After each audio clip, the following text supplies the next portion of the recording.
Buen día, ¿qué tal? ¿Cómo están? ¿Cómo andan? Bienvenidos, bienvenidas al Pase, bienvenidos, bienvenidas al Destape a la mañana. Del Destape, 10 de la mañana, 10 minutos en toda la República Argentina hasta las 12. Vamos a estar acá acompañándolos con información, con análisis, con lo que están acostumbrados a ver y escuchar cada mañana aquí en el Pase y con una maravillosa mesa de colegas que me acompañan hoy como cada día. Cande Boto, muy buen día, ¿cómo estás? Muy bien, ¿vos cómo estás, Nico? Muy bien, se cerró ayer el número de inflación oficial para el año pasado, Sí. Con lo cual ya están los datos para de alguna manera hacer todas las comparaciones que haya que hacer y sacar todas las conclusiones que haya que hacer. En un ratito nos vas a estar analizando qué deja eso y también la decisión del gobierno de acelerar el atraso cambiario que se confirmó ayer, a pesar de que el número no dio lo que el gobierno esperaba en ese sentido. Totalmente, un refuerzo más para que siga la fiesta financiera. De hecho, ahora hay que ver qué sucede con la tasa de interés, porque va a ser tal la desconexión entre la devaluación y la tasa de interés que le dio una pista de baile más a esa fiesta financiera. Muy bien, Adrián Murano, nos vas a contar por qué hay empresas muy importantes del sector agrícola en la Argentina que están teniendo serios problemas económicos. Sobre todo los productores están teniendo problemas con las grandes empresas agrícolas. Que las grandes empresas tengan problemas económicos lo voy a poner en duda en realidad, porque una cosa es lo que dicen sus asientos contables y otra cosa es la realidad con T final, que tiene más impacto todavía. Y que es la única verdad, ¿no? Que es Como la única aprendimos verdad, alguna vez. exactamente.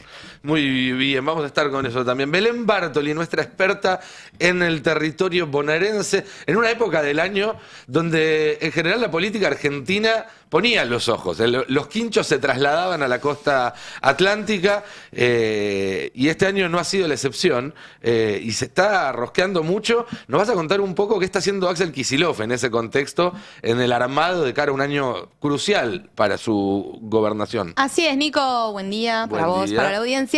Mañana va a ser la primera aparición en público de Axel Kicillof, va a tener una conferencia de prensa en Sierra de la Ventana, así que ahí lo vamos a ver después de todos estos días donde tuvo un perfil mucho más bajo, pero estos quinchos que vos decías se trasladaron a diferentes actos y plenarios, por lo menos por ahora en estos primeros días, hoy y ayer, por ejemplo, en Villa Gesell y en Mar del Plata, así que en un ratito también vamos a mostrarte fotos de la campaña, gente ya militando, panfletos. ¿Nos vas a contar si se desdobla o no se desdobla la elección? El Lollapalooza de las elecciones, ¿no? Era lo que veníamos hablando, porque hay 7 posibles escenarios. O ¿7 sea, escenarios? 7. Ah, la pelota. 7. Fer Siveira dijo el Lollapalooza de las elecciones por los escenarios. Muchos escenarios. Nos vas a Sí, contar Diego. los 7 Sí, escenarios. Los 7. Así Muy que bien. tomen nota, pues.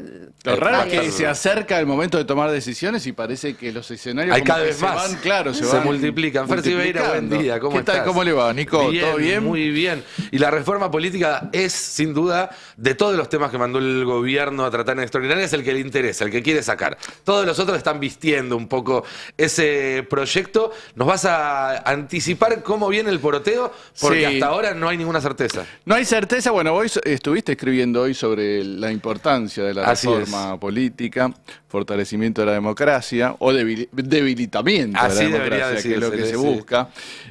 Ayer estuvimos hablando con Germán Martínez, el jefe del bloque de Unión por la Patria, que nos reconoció que hay más de una posición dentro del bloque respecto a las PASO. Él estuvo charlando con algunos diputados, recién se van a juntar la semana que viene, pero estuvo charlando con algunos y palpó de primera mano que hay muchas posiciones internas. Depende si ese peronismo en ese lugar es oficialismo, si es oposición, si está ordenado, si no. Bueno, después vamos a estar charlando. Sí, algo que tuvo en cuenta el gobierno cuando mandó el proyecto, porque esto que pasa en el peronismo pasa también en los radicales, pasa también en el PRO, y ahí en ese caranchear voto por voto es que el gobierno cree que puede llegar a tener algún éxito Claro. para eliminar las PASO y mete, como decías, en el caballo de Troya de la reforma política, el tema del cambio del financiamiento, la reforma del financiamiento. Vamos a estar también hablando un poco de eso en un rato. Vengan a YouTube, acérquense para participar de la encuesta, que ya está subida. ¿Cuánto se lleva el alquiler de tu ingreso? ¿Qué porcentaje de tu ingreso dedicas a alquilar una casa? ¿Entre 10 y 30%? ¿Entre 30 y 50%? ¿O entre 50 y 80% de tu ingreso? Esa es la encuesta que estamos haciendo en el chat de YouTube. Ahí la pueden ver. Vengan también a ponerle la manito para arriba. No les cuesta nada, es solo un clic y a nosotros nos ayuda a llegar a cada vez más pantallas y más cuentas. Y esto tiene que ver, esta pregunta, Cande, tiene que ver con que ahora que se sabe la inflación punta a punta del año pasado, con el dato que dio a conocer ayer el INDEC, uno lo puede comparar con otros datos que ya teníamos, a ver cómo se compara la estadística con la realidad efectiva del bolsillo de cada uno. Y una de las brechas más significativas que surgen es cuánto varió el precio de los alquileres respecto a la inflación general. Una inflación que no toma el alquiler como un insumo para armar ese índice, o que lo toma muy marginalmente, ¿no es cierto? Sí, en realidad las canastas son las que no toman... No es que no lo toman en alquiler, si lo toman como un componente muy chiquito, pero con este número del 2,7% de inflación mensual que salió ayer y lo tenemos en la placa 5, lo que sucedió es que hubo un comportamiento muy diferenciado según los sectores. Cuando vemos los sectores en esta variación de precios que vemos en pantalla, vemos que el sector que tiene que ver con la vivienda, con el agua, la electricidad, el gas y otros combustibles aumentó el 5,3%, o sea, más del doble de la inflación general. Lo mismo pasa con el mundo de la comunicación, de las telecomunicaciones, aumentaron un 5%. Entonces ya tenemos esos dos primeros componentes que están en un marco de casi el doble de la inflación general y que hacen al gasto fijo de las familias. Entonces empieza a suceder eso, ¿no? Cuando uno dice, bueno, fue el 2,7%, ¿quiere decir que mi inflación personal fue el 2,7%? No, demuestra que si sos una persona que, por ejemplo, paga un alquiler, bueno, va a estar sufriendo o teniendo presente una inflación mucho más grande, pero incluso si no pagas alquiler, por los aumentos de las tarifas, por los aumentos de los combustibles, por el aumento del transporte y el de la comunicación, probablemente estés mucho más afectado que ese 2,7%. Cuando hacemos esa comparación anual, porque ya podemos hablar de todo el 2024, este sector en particular de vivienda, electricidad, agua, gas y otros combustibles aumentó 248,2%. Y el O sea, índice, casi el doble. No, más del doble. Es más del doble porque el aumento a nivel general fue del 117,8%. Entonces es más del doble lo que se fue en los tarifazos, en el alquiler y en el aumento de los combustibles. Le sigue comunicación. Comunicación la mayoría de los meses está por encima del registro general, sabiendo, ¿no?, la importancia que tiene la conectividad hoy en día, que es básicamente un gasto fijo de las familias. También educación fue por encima del número general, subió casi un 170%, y transporte, ¿no?, acorde a esos aumentos de transporte que se dieron no solo en el AMBA, sino en todo el país. Entonces, estos cambios, cuando uno revisa las inflaciones de todo el año, dan cuenta de que los hogares ya no gastan la mayor parte de su ingreso en bienes, en la compra de cosas, ya sea alimentos, pero también pueden ser cualquier tipo de consumo de indumentaria, de ocio, de todo lo que hace al consumo interno. Bueno, en realidad ese consumo interno también se ve debilitado porque los hogares están gastando mucho en esos gastos fijos que tienen que ver con servicios. Y que tienen que ver con sobrevivir, básicamente. Sí. Es decir, no es casual que lo que más suba es aquello que la gente no puede dejar de comprar y que además son los gastos que hace. Por eso se llaman gastos fijos. Antes de ver cuánto te queda para ir al almacén o al supermercado a ver qué comes hoy a la noche, ¿no? Totalmente. Entonces, vos primero pagás el alquiler, primero pagás los servicios, primero pagás el celular o la conexión a internet, porque hoy en día se utiliza para trabajar casi en un... Claro, ya no es más de clase media. No, No. es Todo el mundo absolutamente tiene que universal. Entonces, una vez que terminas, y primero separás lo que tenés que gastar en todo el mes para ir y volver del trabajo, porque Sí. no podés quedarte sin plata para el colectivo, porque si no perdés tu sueldo. Recién después de separar todo eso, la gente ve qué va a comer, la gente ve si puede cambiar el par de zapatillas del pibe que se le despegó la suela, la gente ve a qué escuela va a mandar al pibe o qué tipo de cobertura de salud va a tener. Totalmente. Entonces, esa inelasticidad, es el término técnico, corregime si me equivoco, Sí, Cande, es lo que tenés que pagar sí o sí. es lo que hace que haya una posibilidad de abuso por parte de quien provee el servicio y de subirlo más que otras cosas. Totalmente. Y esto es el caso muy urgente que hace a los alquileres, porque hay algo que es muy coherente en el programa económico y tiene que ver con la ampliación de las brechas, ¿no? En la consolidación de un grupo al que le va bien y le va cada vez mejor y una mayoría que le va cada vez peor, donde tener o no tener una propiedad cambia muchísimo la realidad económica de las personas y de las familias. Tenemos un audio con Gervasio Muñoz de Inquilinos Agrupados, donde habla justamente de este cálculo que hicieron desde la Federación Inquilina. Primero porque se terminó con la regulación de los precios, por lo tanto siempre que no hay ningún tipo de regulación, el mercado se aprovecha. Hay para mí una situación o un momento de la historia que es interesante para comparar, que es el menemismo, en donde no había inflación, inclusive en algunos casos había deflación en un año, no había regulación a partir del 91, que es la ley de convertibilidad, y entonces está prohibido aumentar el precio del alquiler durante el contrato. En ese momento eran de 2 años los contratos, y sin embargo los alquileres en esos casi 10 años, un poquito menos, de inflación cero, aumentan en total un 300%. Schiaretti en ese momento era secretario de Comercio. Tiene que salir a decir que por favor, le pide por favor al mercado inmobiliario que no aumente los precios porque no había inflación, por supuesto no le hicieron caso, ¿no? Bueno, la situación es más o menos parecida, más allá de que la inflación no es cero, sino que es mucho más alta, pero en un momento de estabilidad y desregulación, el mercado inmobiliario se aprovecha, por supuesto. Entonces ya no son datos nuestros ni del mercado inmobiliario, son datos del gobierno nacional que no usa, prefiere usar los datos de Mercado Libre.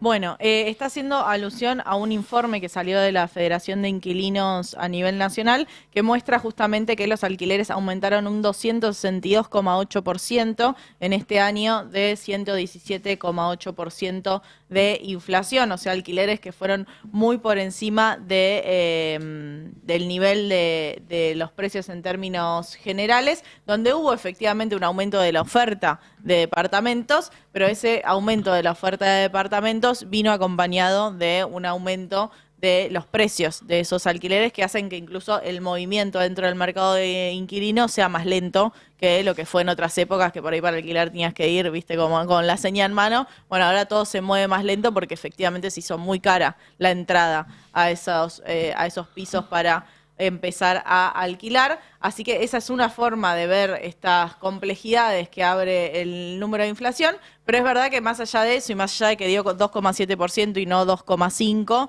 bueno, el gobierno definió de todas maneras sacar ese comunicado del Banco Central donde dice el crawling peg, la tablita cambiaria del 2% que funcionó en 2024, a partir del 1 de febrero de 2025, la reducimos a la mitad. Va a ser del 1%. Tiene que ver con mantener la bicicleta, de alguna manera. Como las tasas están bajando, sí, bajás a más velocidad la tasa de evaluación para que no se te vayan los dólares que están en la bicicleta. Sí, la idea es que justamente vos marques un sendero de desinflación. Acá en pantalla tenemos el comunicado del Banco Central. Un sendero de desinflación más grande, vos profundizás la política que venías teniendo, ¿no? Entonces, en un marco donde vos ya tenías prendidas un montón de alertas por la apreciación cambiaria, alertas que vienen de parte de un sector industrial que no puede competir a nivel internacional, pero también de un sector agroexportador que te empieza a decir, che, este tipo de cambio a mí no me cierra, y después Adri me imagino que lo va a profundizar en ese sentido. Bueno, en ese momento el gobierno, en vez de decir, bueno, veamos cómo, o me dio 2,7, entonces no cumplimos las condiciones y seguimos con esta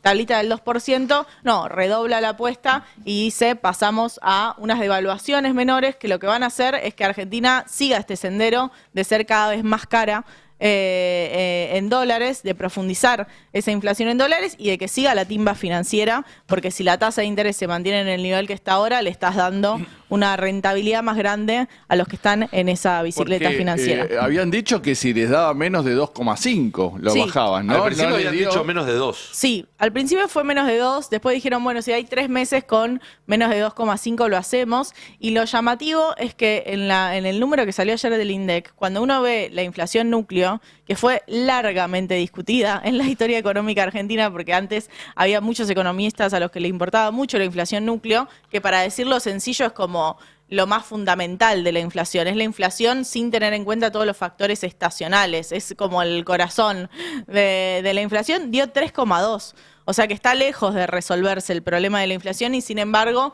avanzan en esta política que tiene un tinte completamente electoral porque es profundizar la apreciación cambiaria en un año electoral. No será ni el primer ni el último gobierno que lo hace, ¿no? Así es. A ver, hay que recordar, venimos de un año con inflación récord Sí. y por eso un 117% parece, y comparativamente es mucho menos que el 240 había sido, ¿no? Sí, Del 2023.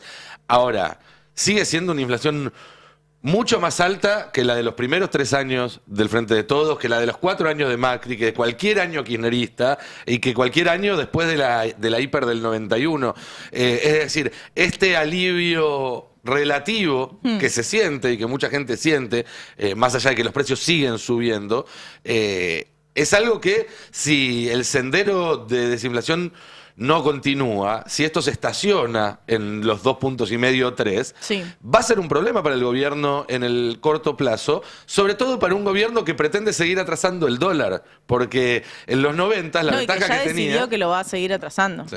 No, y En la- aparte... en, me en los parece 90, que- perdón, Fer, la ventaja que tenía el atraso cambiario de los 90 es que no tenía tironeándole el valor de la propia moneda. Claro. El valor del peso estaba fijo, con lo cual ahí en todo caso era un tema de cuánto te adeudabas, de qué déficit fiscal tenías, pero acá, si vos tenés un 3% mensual, que anualizado da casi 50%, bueno, tener un 50% extra de atraso cambiario todos los años no dura mucho tiempo. Total. No, y sumale, digo, la pérdida del poder adquisitivo. Me parece que ahí tenés la gran diferencia con esto que decía Nico. No es lo mismo 117% de inflación, pero con una pérdida menor del poder adquisitivo que la que hubo. Ni hablar. Porque ahí es donde vos decís, el 240 era desastroso, pero no se sintió tanto en el bolsillo como ahora.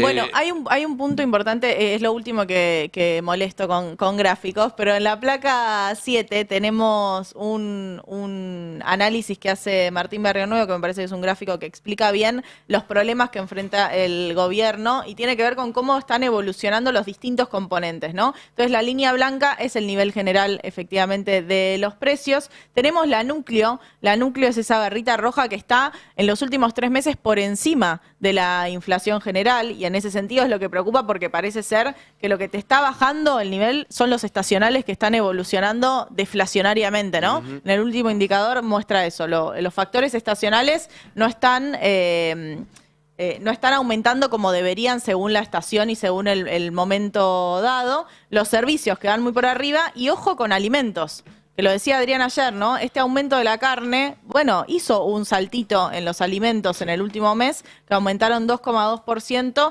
y que hicieron que, bueno, la gente cuando fue a hacer las compras para las fiestas, efectivamente se encontró con compras que eran más caras. Así es. Tenemos en comunicación telefónica al señor Roberto Navarro para comentar este tema y alguno más. Roberto, buen día, un gusto de tenerte con nosotros. Hola, ¿qué tal? ¿Cómo están? Bien, muy bien. Un par de acotaciones respecto a la inflación.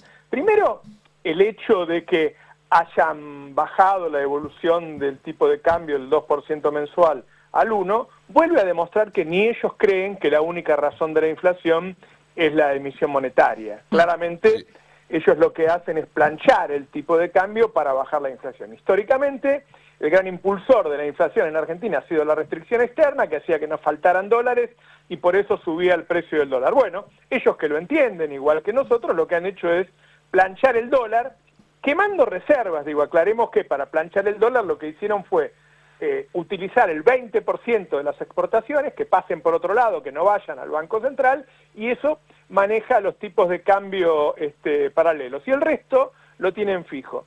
Y lo otro que están haciendo es mantener el consumo bajo.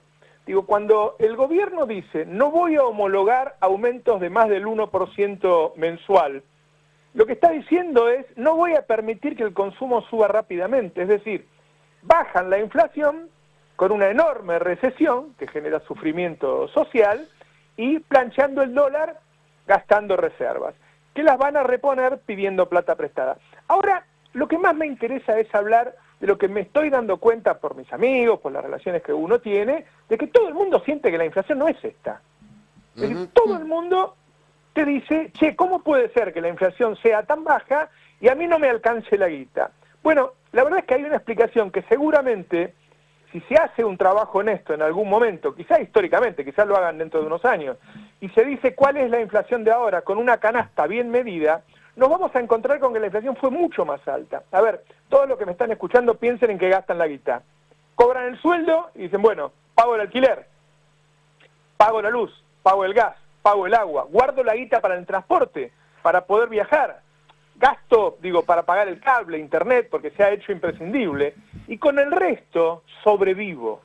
El resto es eso, es un resto, es un pucho que le queda a la gente cuando pagó todos los gastos fijos. Ahora, todos esos gastos fijos que acabo de mencionar ocupan un lugar muy chiquito en la medición del INDEC. Muy chiquitos, son muy poco mensurados. Y es muy mensurado ese puchito que gastás después. Es decir, la inflación está mal medida, la inflación es muy superior. Digo, así como los alquileres subieron el doble que la inflación, el transporte subió 50% más que la inflación. Los otros servicios como el gas, la luz, el agua subieron casi el doble que la inflación. Es decir, si hiciéramos una canasta nueva del INDEC, en vez de seguir utilizando la de 2004, hace 20 años, era otro país, con otra evolución de precios, con otros precios relativos. Si actualizáramos, hiciéramos una canasta ahora de en qué gasta la plata la gente, la inflación del año hubiera sido mucho mayor y por lo tanto la cantidad de pobres serían muchos más. Pero le doy una vuelta más. ¿Es lo mismo ser pobre en el gobierno peronista que ser pobre en este gobierno? A pesar de haber duplicado la asignación universal por hijo en términos reales, la pobreza da, medida por ellos, un 40%, bien medida supongo que daría un 50%. Ahora, ponele que es un 40%, ponele que es la misma que de Alberto. Bueno, cuando en el gobierno de Alberto alguien no le alcanzaba para comer, el gobierno le daba comida. Cuando en el gobierno de Alberto alguien tenía una enfermedad grave y necesitaba medicamento, el gobierno le daba medicamentos. Cuando en el gobierno de Alberto las jubilaciones también eran bajas, el gobierno le daba los medicamentos, que es la mitad del gasto de un jubilado. Todo eso no está. Hoy el pobre está solo, sin comida, sin medicamentos, sin una chapa, si se le voló con una tormenta, sin un colchón. Es decir, está abandonado ese 40 o 50% de pobres. Por eso ponemos la tele y a cualquiera estás un rato en una esquina y aparece alguien que dice tengo hambre.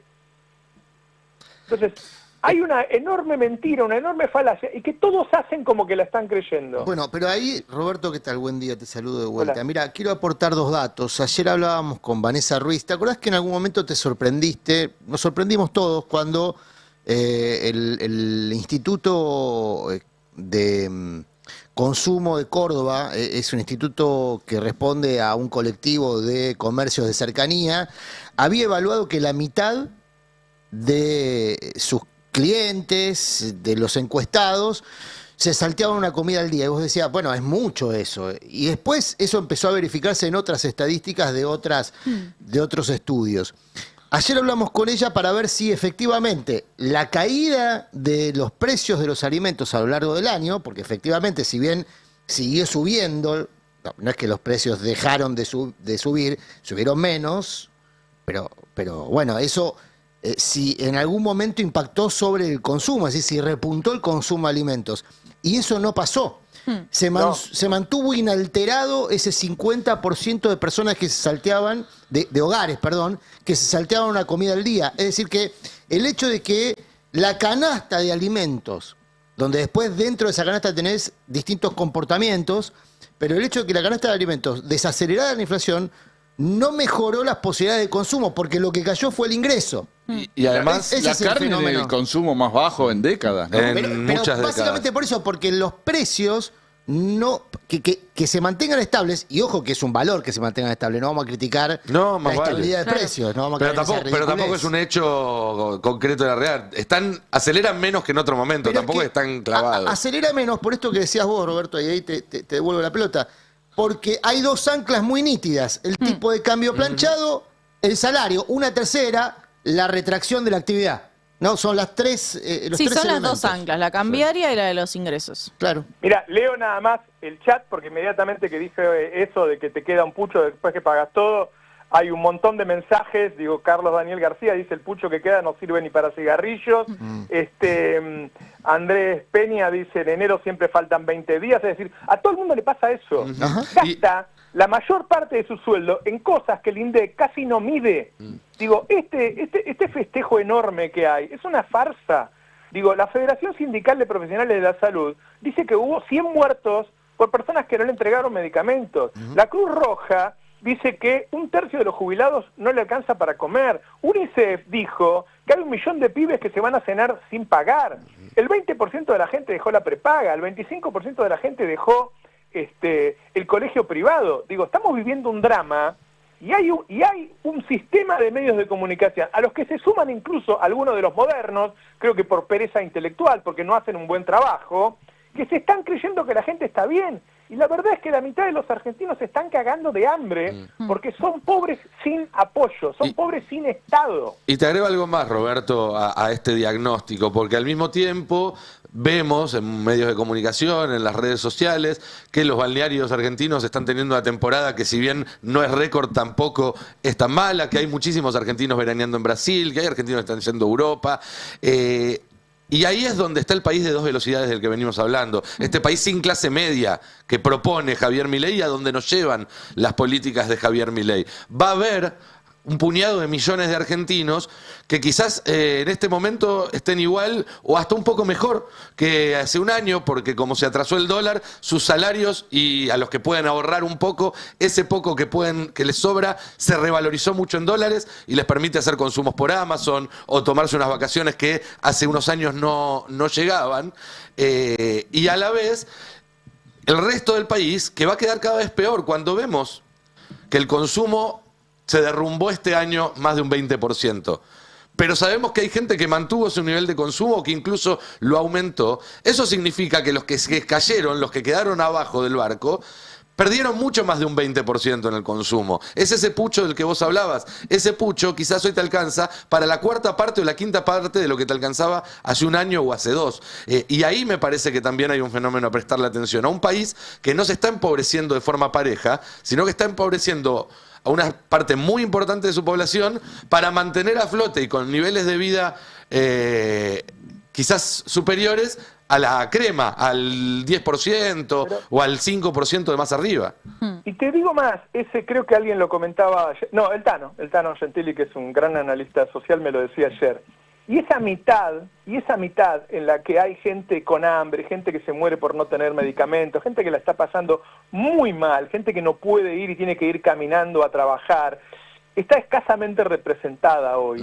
No solo políticamente, porque claramente hay una crisis en el partido peronista, sino mediáticamente. Con todo esto que se está armando este año, que vas a poner TN, vas a poner La Nación Más, vas a poner América 24, y todo es lo mismo, arreglos espurios que hacen con otra gente, hay un problema de representación muy grande con la mitad de la sociedad.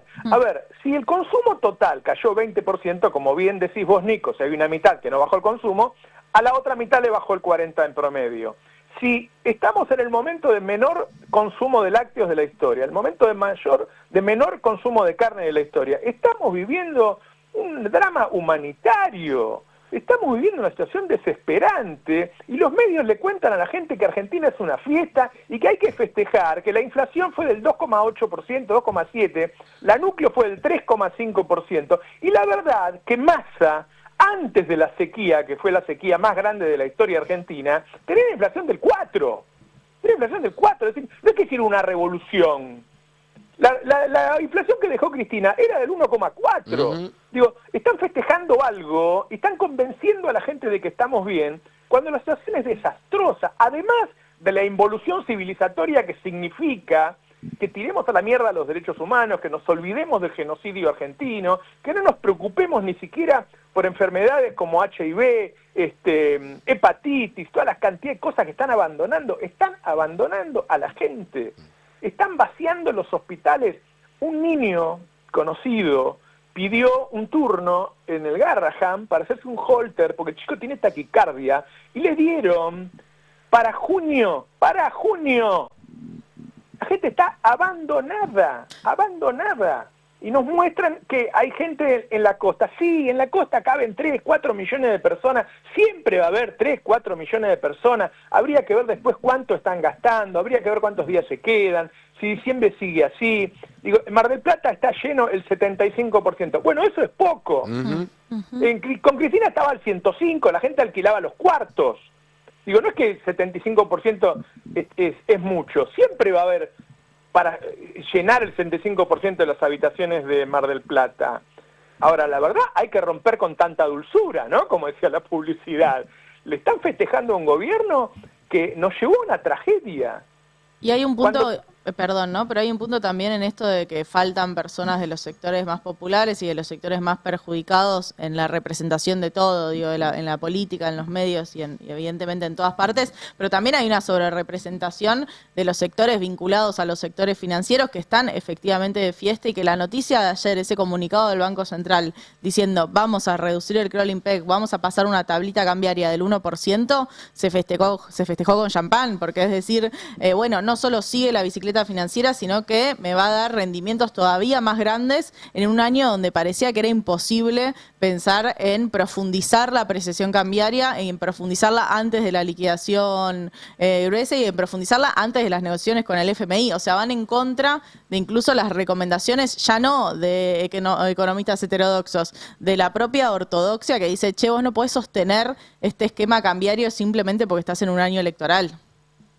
Así es, exactamente, y tirando los dólares, digo, gastaron 18.000 millones de dólares en ese blend, que es liquidar exportaciones en el contado con liquidación, simplemente para mantener el dólar artificialmente bajo. Es decir, el futuro mediato, digo, el 2026 ya va a ser un peligro por todos esos problemas. El largo plazo es desastroso, porque te quedaste sin educación, te quedaste sin ciencia, te quedaste sin salud. Digo, hay un abandono de las responsabilidades del Estado, como si los argentinos... A ver, acá el problema es el alto precio que estamos pagando por bajar un poco la inflación. Un precio desorbitante por bajar un poco la inflación, porque no hay que compararla con el 25 de diciembre del año pasado, porque el 25 fue una cosa de Milei por la devaluación, y ni siquiera con el 8 o 10 que llegó Massa, en el medio de una sequía terrible. Digo, sabemos que este país cuando tiene sequías tiene problemas, digo, pero la inflación que venía teniendo primero Guzmán y después los primeros meses de Massa era del 4%, así que para bajarla al 2,7, 2,8 se tiene que morir de hambre 1 millón de personas. Sí, y no solo eso, Roberto, también estamos entregando 60 años de desarrollo nuclear, estamos entregando el desarrollo satelital que tiene solamente 10 países en el mundo, estamos probablemente en el largo plazo entregando la Antártida. Digo, corre por dos vías la destrucción de este gobierno, la que impacta a nivel personal en cada hogar, en cada familia, en cada persona que no recibe los medicamentos, que no le alcanza para comer, que perdió el trabajo o que tuvo que empezar a salir con la moto o con una bicicleta 10 horas por día porque el trabajo que tenía antes ya no le servía o no existe más. Y por otro lado, en el largo plazo, la destrucción absoluta del Estado argentino y de sus capacidades estratégicas para insertarse en un mundo que va a mostrar cada vez más dificultades y donde quedamos cada vez más a la intemperie y atados a Estados Unidos. Bueno, la enorme responsabilidad de toda la clase dirigente en apoyar una cosa como esta, ¿no? Digo, la dirigencia política, todo lo que es Juntos por el Cambio, todo lo que es radicalismo es un desastre. Parte del peronismo, ya lo sabemos, Catamarca, Tucumán, que se acercan al gobierno por unas monedas, la clase empresarial irresponsable que tira a la basura la educación, que es el futuro, la ciencia. Hay una crisis dirigencial, un nivel de inmoralidad terrible. Y el tema de los medios, porque cuando le sacaron la comida a la gente que entregaba el Estado, TN y La Nación Más dijeron que era porque había robos. Leían un WhatsApp del Ministerio de Capital Humano. Bueno, esa denuncia fue a la justicia y fue rechazada por falta de mérito de inmediato, y de hecho la justicia le empezó a reclamar que entreguen comida. Es decir, era mentira. Cuando sacaron los medicamentos del DATSE, Majul dijo que estaban robando. La denuncia fue a la justicia y fue rechazada en límite en ese momento, porque no tenía ningún sentido la denuncia. Y eso lo fueron haciendo, dijeron que los jubilados le daban medicamentos para la familia. Eso es imposible de hacer. Todo eso lo hizo TN y lo hizo La Nación Más. Es decir, le dio justificación, y no solo eso, sino que le llamó chorros a cada uno de los que estaban en ese lugar. Bueno, el otro día vi un video de un señor que decía que era jubilado, que tenía que seguir trabajando para pagar los medicamentos, pero que apoyaba a Milei porque había acabado con los chorros. Es decir, la conclusión que le quedó a él es lo que le dijeron los Majul, los Viale de este momento, ¿sí? Todos esos mercenarios que le dicen a la gente que están arreglando el problema de los chorros. No, lo que están haciendo es sacándole a los pobres para darle a los ricos, porque los ricos este año, en vez de pagar el 2,5 de impuesto a la riqueza, van a pagar el 0,25. Las empresas que están entrando al RIGI, en vez de pagar 35% de impuesto a la ganancia, como paga un trabajador que gana más o menos bien, van a pagar el 25% y no van a pagar todos los demás impuestos que se van a descontar de ahí. Y así es enorme la cantidad de ventajas que le están dando. Este año, la gente que timbee, que diga, vendo mis dólares, hago un plazo fijo nada más, un plazo fijo, y me gano el 30% y los vuelvo a comprar a fin de año, va a ganar guita. Es decir, hay una transferencia, un robo, sacarle de los bolsillos a la clase trabajadora con un apoyo impresionante de la clase dirigente y de los medios de comunicación. Eso es lo que estamos viviendo. En un número que comentaba acá hace un rato, cuando uno mira la evolución del precio de los servicios, por ejemplo, y la evolución de los salarios en el mismo periodo, toda esa brecha, todo lo que surge en el medio es plata que deja de estar en el bolsillo de la gente y pasa a estar en el bolsillo de los dueños de las empresas que dan servicios. Y hay otra cosa, es que este año, con todo este aparato paraestatal de comunicación que convence a la gente que estamos en el mejor de los mundos, van a pasar leyes, como por ejemplo, volver a trabajar 12 horas. Murió mucha gente luchando por la jornada de 8 horas, y resulta que ahora esta clase dirigente va a permitir que volvamos a una jornada de 12 horas. Un siglo de retroceso. Yo digo, es un momento tremendo y hay que hacer un enorme llamado, porque esta gente gobierna y al mismo tiempo genera una batalla cultural feroz y convence a la gente de que este es el camino. Entonces lo que tenemos que hacer es una batalla contracultural contra esta gente, con toda la fuerza, con todo el empeño, desde todos los lugares que se pueda, desde lo artístico, desde lo musical, desde lo periodístico, de los historiadores, de los filósofos, y dar una batalla cultural contra esta gente. No puede ser que convenzan al pueblo argentino, primero de abandonar a su suerte a millones y millones de personas que no tienen para comer, no tienen para pagar un medicamento. Y segundo, para perder todos los derechos por los que muchas generaciones han luchado muchos años. Entonces me parece que el 2025 tiene que ser un año de enorme lucha, de terminar con la resignación, de terminar con el no se puede, de dejar de criticarnos entre nosotros, porque la verdad es que hay una cantidad de dirigentes muy valiosos, cada uno tendrá que ocupar su lugar, pero de alguna manera todos nos los tenemos que creer. Nos tenemos que creer que podemos salir de este lugar y que tenemos la energía, el talento, la creatividad o lo que tengamos que tener para explicarle a la gente que no es por acá, que el hecho de que se hayan cometido errores en los últimos años no significa que vayas a tirar un país a la basura. El tema del desamparo político es un tema que hemos conversado mucho, ¿no? Y está súper vigente porque es lo que en definitiva habilita que se avance con el daño. Ahora, me quedé pensando en los jubilados. Ayer hablamos mucho del tema jubilados por el fin de la moratoria. Hoy se conoció un aumento que es una burla, 7.000 pesos. La verdad, ya es obscena la agresión al sector más vulnerable de una sociedad, no solamente la sociedad argentina, de la vida en comunidad del ser humano que es el jubilado.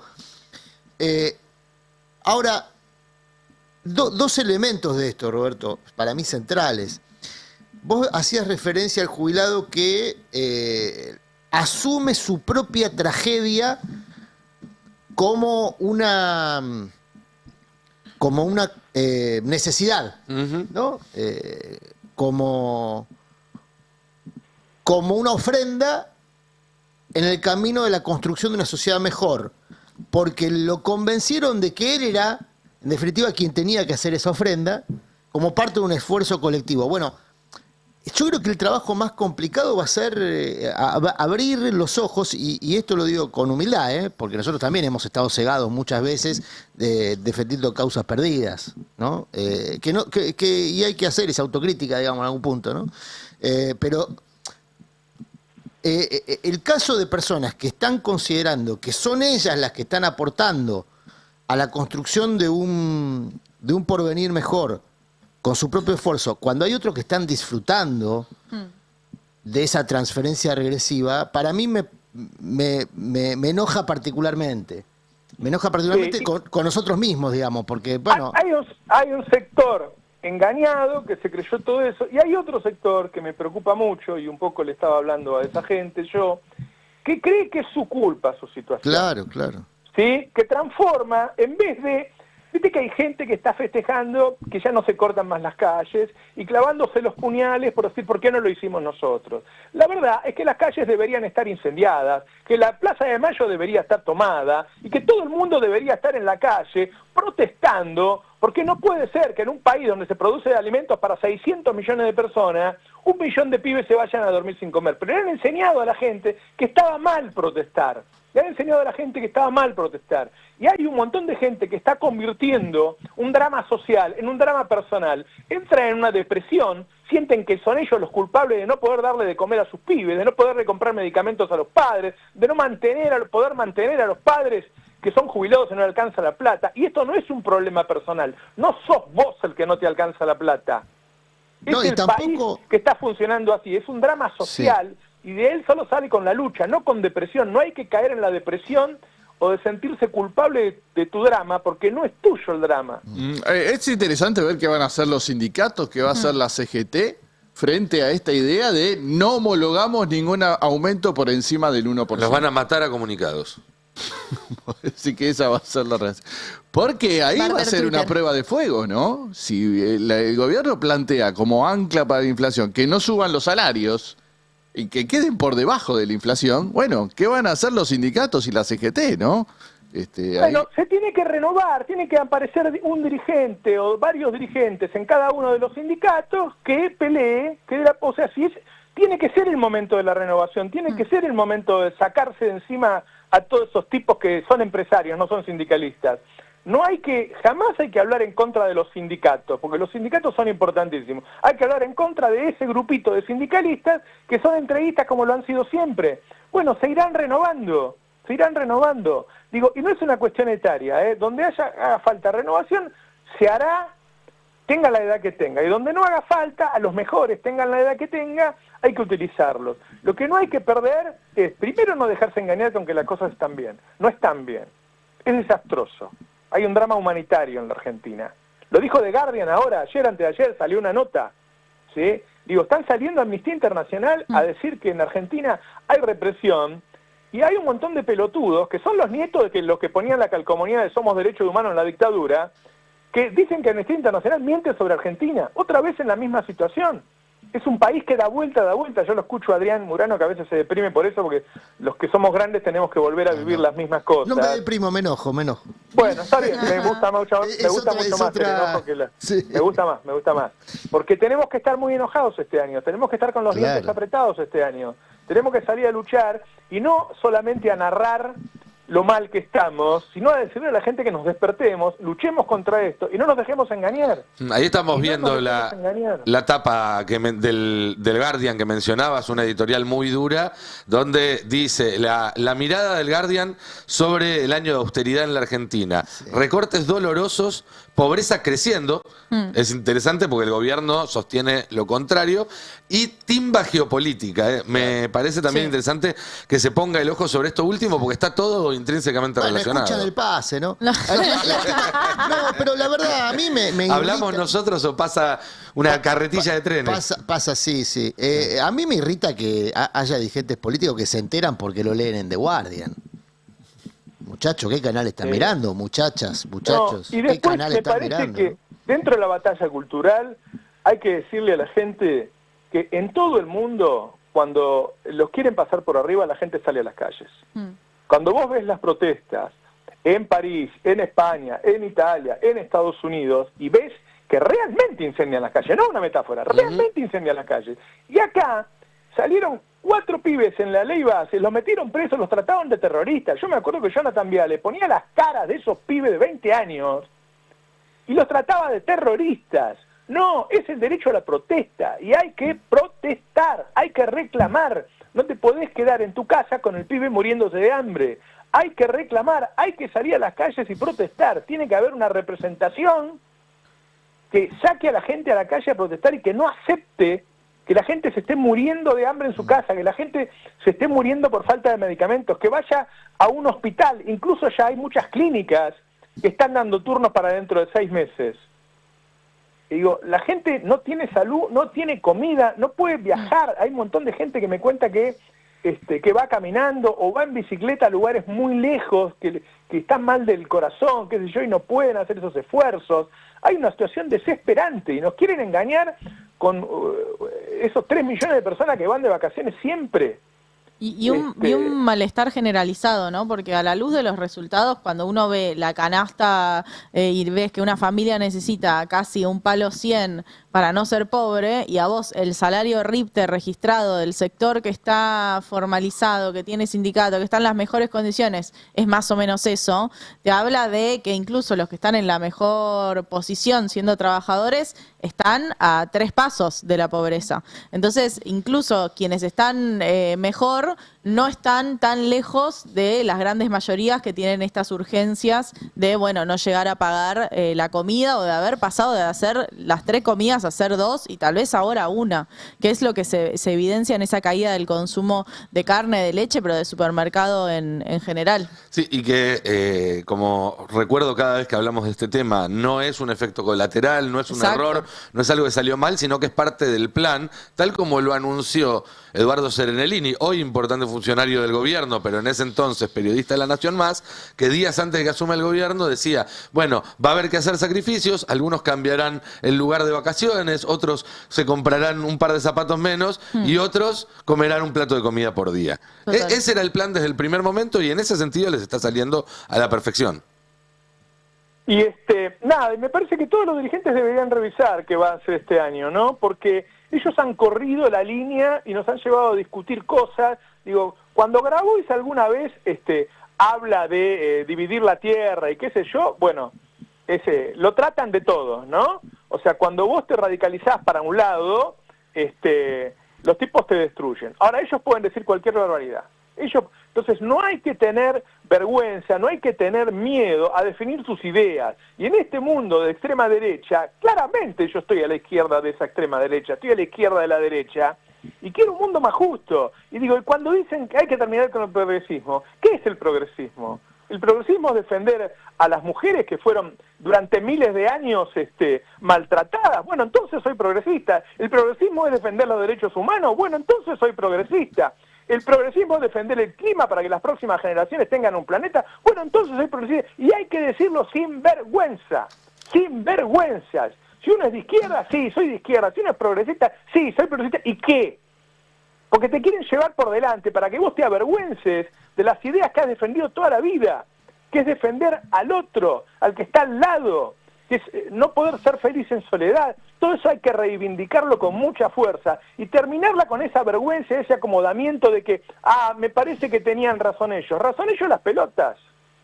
Razón ellos las pelotas. ¿Cómo van a tener razón de matar a la gente de hambre?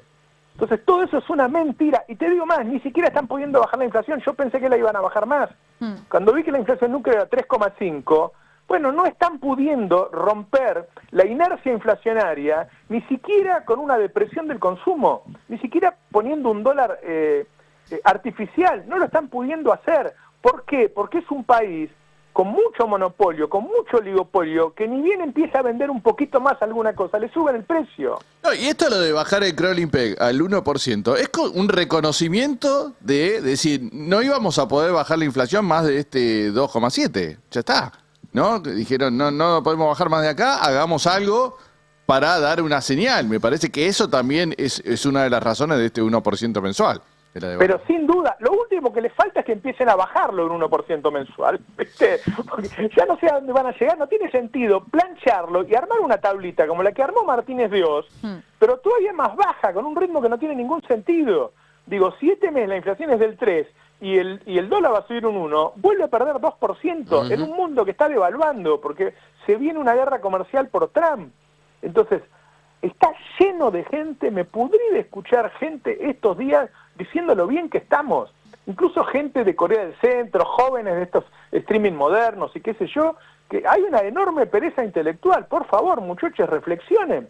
O no tienen un amigo, no tienen, ese es el problema de los periodistas de Palermo, no tienen un amigo pobre, la puta que lo parió. No alquilan, igual yo me pregunto eso, ¿no? ¿Son inquilinos? Igual te voy a decir una cosa, Roberto. En esta copia farsesca de los 90, hubo una etapa, la primera etapa de los 90, en donde era una buena situación para ser joven y soltero, ¿eh? Ojo con eso, ojo con eso. Si vos entre el 90 y el 95 eras joven y soltero, no la pasabas mal. Los que la pasaban mal eran los que tenían más de 40, 45, que se quedaban sin laburo, sin opción a reingresar al mercado laboral. Después, por supuesto, como lo que sí la riqueza no derrama, pero las carencias sí derraman. Sí, igual Entonces, te eso pongo, empezó a derramar también sí, aquellos que... Te pongo duda, digo, no, porque no está bueno sino caerle al que es joven y soltero. Yo no en le todo caigo a caso, nadie, estoy haciendo una descripción pero de digo, época. está bueno ser Entonces, joven y soltero. muchos... Yo pido responsabilidad a todo el sector social. está bien, y sobre pero lo que todo dice... al joven, que es el que tiene que Está salir bien, y defender y pensar en... Correcto. ¿Cuántas notas vimos del nieto que dijo, yo lo voté a mi ley, abuela, perdóname, me equivoqué? Sí, por eso estás planteando una posición ideológica. Yo lo que estoy diciendo es, esto que decía Roberto, de muchos jóvenes streamers, digamos que incluso de este lado del Río Bravo, conceptual, de este lado conceptual del Río Bravo, celebran la estabilidad. Y bueno, porque la estabilidad permite proyectar. ¿Y qué es lo que hace habitualmente un joven y soltero? Proyecta. Ahora, ¿es para todos? No, por supuesto que no. La mitad de la población ya está afuera. La mitad de la población ya está afuera y probablemente eso va a ir creyendo porque cierran fábrica todos los días, porque cada vez más personas quedan fuera de ese sistema de consumo cada vez más acotado. Pero eso lleva un tiempo. La verificación en carne propia de la crisis para aquellos que hoy están en situación de proyectar lleva un tiempo. Y ahí hay un problemón para la estrategia electoral, que es una estrategia de corto plazo, Roberto. Porque en definitiva, todo esto que estamos hablando va a estar metido en la licuadora de estrategias electorales, algunas de ellas importadas. Ahora ¿no? Ya están llegando los consultores españoles a dar consejos de cómo hablar en público y todas esas cosas, que un poco también nos ha traído hasta acá, digamos la verdad. Sí, bueno, está en nosotros, en los que no nos creemos todo este verso, en los que sufrimos por el sufrimiento de los demás, de plantear otra agenda este año con mucha potencia, con mucho ruido, y acompañar a la gente que está mal, despertar a los que están engañados, y la verdad, pegarle un cachetazo a los políticos acomodaticios y de mierda, a toda esa clase dirigente cómplice de toda esta porquería. Porque lo peor que le pasa a este país es la clase dirigente, no como dicen a esos periodistas que le gustan solamente hablar mal de los políticos, no, los empresarios irresponsables, los curas irresponsables, cada uno de los frentes de poder de Argentina que están siendo cómplices por acción u omisión de una situación desastrosa. Es un drama humanitario, no puede ser que en Argentina la gente no pueda comer, no puede ser que no aceptemos que hay 1 millón de pibes que se van a dormir sin comer, que 1/3 de los jubilados se van a dormir sin comer, y resulta que estamos festejando. Digo, lo primero que tenemos que hacer es hacer un chip y decir, terminemos con esta dulzura, déjense de joder. La verdad es que si alguien está en desacuerdo, voy a invitar al pase a todo el mundo a ver que me explique cómo es esto de que esto es un mundo feliz. Esto es una mierda, realmente es una porquería. Y ojalá que muchos dirigentes se prendan a esto y empiecen a pelear, porque si no, veo mucho justificando. No, bueno, porque nos equivocamos. Sí, no nos clavemos más los puñales con los que nos equivocamos. Ya está, listo, basta. Empecemos a luchar contra Milei. Y empecemos a luchar contra todos los acomodaticios y todo lo que les conviene, toda esta mierda, porque hay un montón de gente que se está relamiendo porque sabe que este año va a ganar otra vez 30, 40, 50% en dólares por el negocio que van a hacer con este dólar planchado. Entonces, bueno, nada, eso, un poco acompañar. Mucha gente está preguntando cuándo vuelvo. El lunes vuelvo. el lunes vuelvo. Muy bien. ¿Sí? No se crean que cuando no estoy en el aire no estoy laburando. El aire son nada más que 2 horas y hay que manejar un montón de medios. Pero bueno, el lunes ya salgo desde acá y el otro lunes voy a estar ahí porque me parece que va a ser un año caliente, pero para que sea caliente depende mucho de nosotros. Depende mucho de nosotros. Y creo que hay que salir a las calles. Yo estoy dispuesto. Creo que hay que salir a las calles, que la gente no puede quedarse en la casa resignada pensando la culpa es mía, angustiándose y tomando pastillas. ¿Viste? Sacate las ganas, sacate el enojo peleando en la calle y que si te dicen terrorista, bueno, que te diga terrorista Jonathan Viale. Es un orgullo tenerlo Jonathan Viale. Se murió la nata, quedó él. Es una mierda. Así que hay que luchar con ganas, sin vergüenza y orgullosos de nuestra historia y estando a la altura de nuestra historia. Todavía nos quedan unas madres y unas abuelas. Este 24 de marzo van a estar ahí. Bueno, que nos guíen ellas, que sean nuestro ejemplo, ¿no? Bueno, les mando un abrazo a todos y a todas. Un gran abrazo, Chao. Roberto, y te esperamos el lunes nuevamente. Roberto Navarro, señoras y señores, marcando un poco el tono de lo que debe ser una respuesta a este plan económico que nosotros describimos acá todos los días y que siempre o no tiene esa respuesta, o no quiere darla, o no tiene lo necesario para darla, y empezar a ir a buscarla a otros lugares. Y me parece bien eso, pero me quedo con una sola cosa antes de retomar la agenda de hoy del pase, que hay todavía muchísimas cosas para charlar. Si estás mal, si perdiste el laburo, si no te alcanza para llegar a fin de mes, si todo esto te excede, te genera estrés, te genera depresión, no es tu culpa. No es tu culpa, es el sistema que está mal y la única manera de salir de esa situación es juntándote con otros. Mientras te dicen, es todo individual, depende, esto es la ley de la selva, salvate vos matando al de al lado. No, la forma de salir de esto es juntándote con el de al lado, viendo cómo se puede construir, cuáles son los problemas que hay en común y cuáles son las formas de resolver que no están hoy en día en el manual de instrucciones. Porque obviamente el manual de instrucciones que teníamos hasta ahora hay que quemarlo, ya no sirve, estamos jugando otro juego, hay que descubrir entonces cuál es la forma de salir adelante.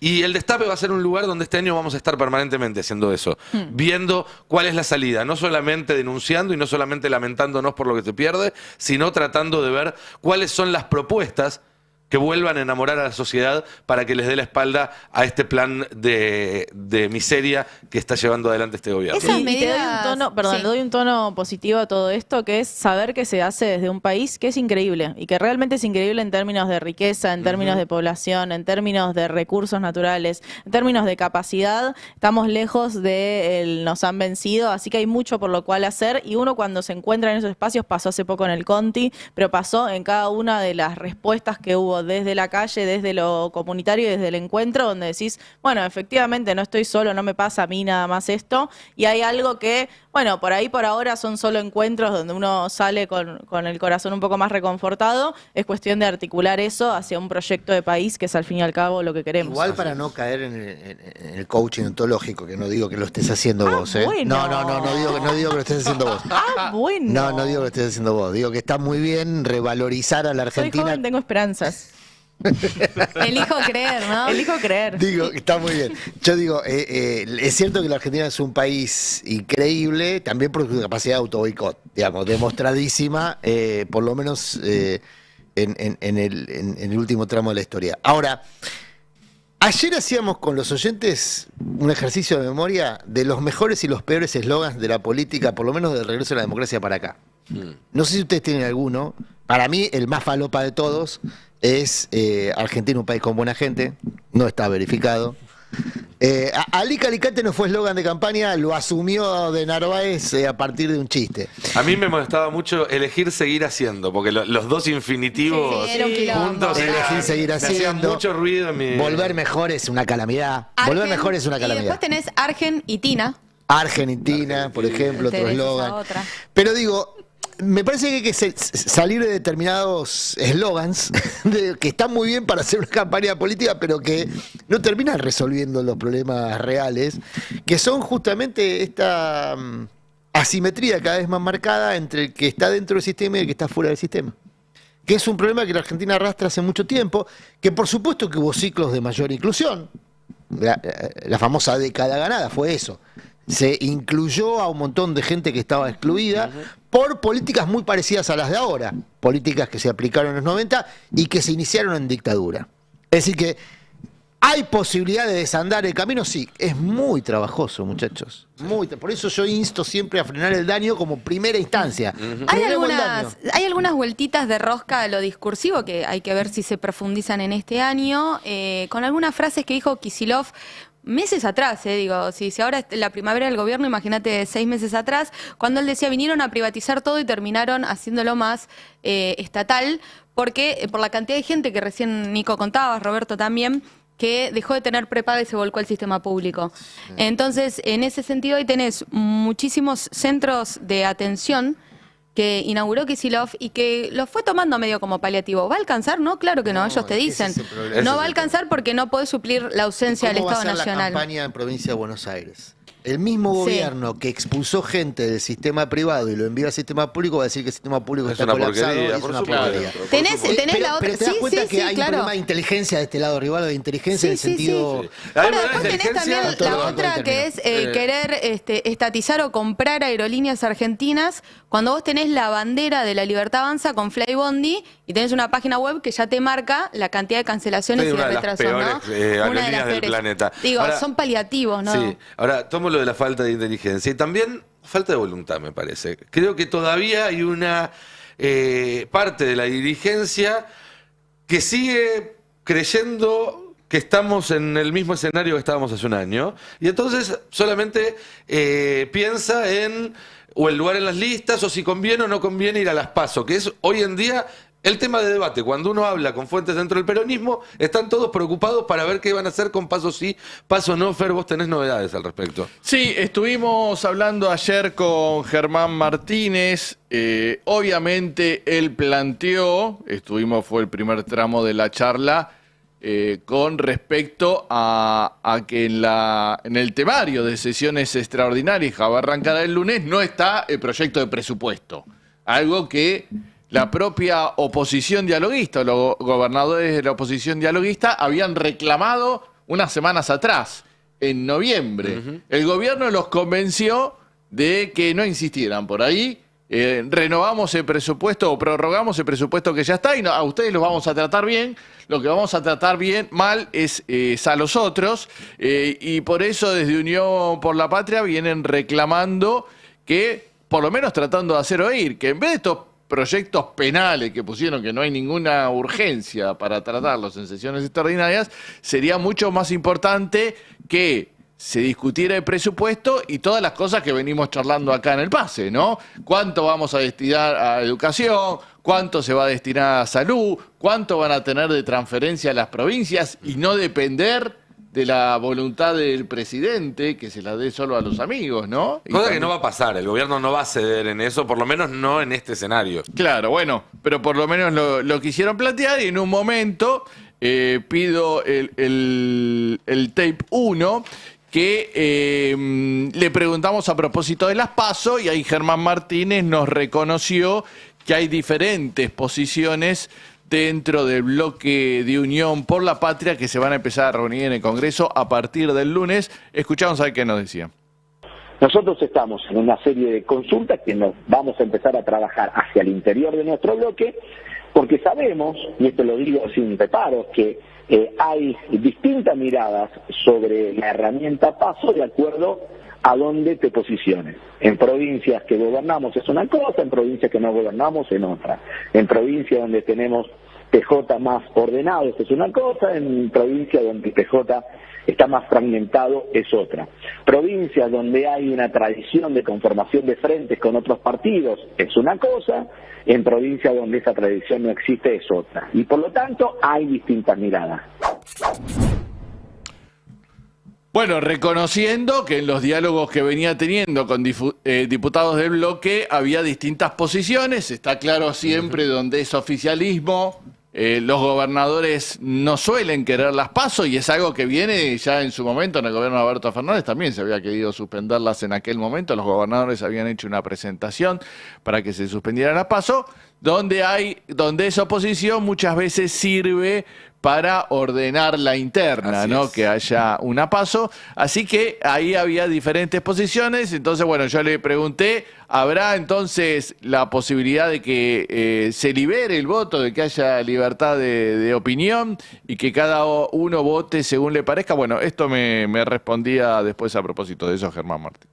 ¿Se podrá eventualmente dejar a libertad de opción? No, pero antes de plantear eso, me parece que lo que tenemos que tratar es hacer una reflexión profunda hacia adentro y tratar de tener la posición más unívoca posible, ¿no? Así que me parece que nosotros estamos en condiciones de dar ese debate, lo iremos dando a medida que también notemos de que por parte del oficialismo es un tema que se constituye en un tema de agenda real y no es una amague. Entre que pongo un tema en discusión, no me importa si sale o no sale, pero con eso obliga a que los espacios políticos se posicionen, digan lo que piensan y que cada uno se haga cargo de lo que piensa. Bueno, ¿es realmente un tema que quiere mejorar Milei, el sistema electoral en la Argentina, o en realidad es una engaña pitanga para que estemos hablando de este tema sin ninguna vocación real de modificación? Bueno, lo veremos en los próximos días. Bueno, estamos hablando de eso. Claro. Bueno, boleta única papel no era tema y se trató en el Congreso. No era un tema social, digamos, como lo decía Germán Martín. Está claro un liderazgo de la agenda el gobierno y estamos discutiendo la suspensión de las PASO. Y si hay una porción del bloque de Unión por la Patria que está a favor de la suspensión y la eliminación, es bastante probable que el gobierno consiga los votos, por lo menos en la Cámara de Diputados, para tener la suspensión de las PASO, que generaría una reacción también en la provincia de Buenos Aires y cambiaría el cronograma, ¿no? Sí, pues vos decías recién, bueno, en las provincias donde el peronismo es oficialismo tiene una posición, en las provincias donde es oposición tiene otra. En la provincia de Buenos Aires, en este momento, es oficialismo y es oposición al mismo tiempo, de alguna forma. Y es especial, ¿viste? Estamos, aparte porque sí, a ver, vos hoy tenés 7 escenarios que se evalúan en el gobierno de Axel Kicillof por esta incertidumbre que se genera el no saber si va a haber o no paso. O sea, hoy vos tenés paso, pero tenés un gobierno nacional diciendo te convoco a sesiones extraordinarias para eliminarlas o de mínimo cancelarlas. Bueno, ¿cuáles son esos 7 escenarios? Tomen nota, porque hay de todo y para todos los gustos. Uno sería, se plantea mantener las paso. O sea, que por más que en Nación se eliminen o lo que fuera, en Provincia de Buenos Aires vos las tenés. Okay. Que siga todo como está. Claro, que siga todo como está. Recordemos que en Provincia de Buenos Aires ya de mínima hoy tenés boleta única papel para cargo nacional, que se va a votar este año, diputados nacionales, y boleta partidaria, la de toda la vida, para los cargos provinciales, senadores, diputados provinciales. Y la duda es si van a ir juntos o separadas esas dos elecciones. Claro, sí, ya de mínima físicamente van a ir separadas en pero 2 boletas. En el calendario pueden coincidir o no. Ese es otro escenario, dice. Estos escenarios que les cuento del gobierno de Axel Kicillof los planteó el mismo ministro de Gobierno, Carlos Bianco. Otro escenario es que hay que eliminar las PASO o por lo menos suspenderlas para este 2025. Bueno, para eso Kicillof ya tiene en la legislatura bonaerense un proyecto de ley para suspender las PASO que presentó el masismo. Es decir, ahí ya tenés un guiño del masismo de decirte te acompaño para que no haya PASO y ellos te dicen que los votos estarían. Que si vos lográs que en Nación se eliminen las PASO, en Provincia de Buenos Aires saldría en la legislatura bonaerense una legislatura que no le sacó ni el presupuesto, ni la fiscal, ni el pedido de endeudamiento a Kicillof. Tercer escenario, a favor de desdoblar, ir 2 días totalmente diferentes.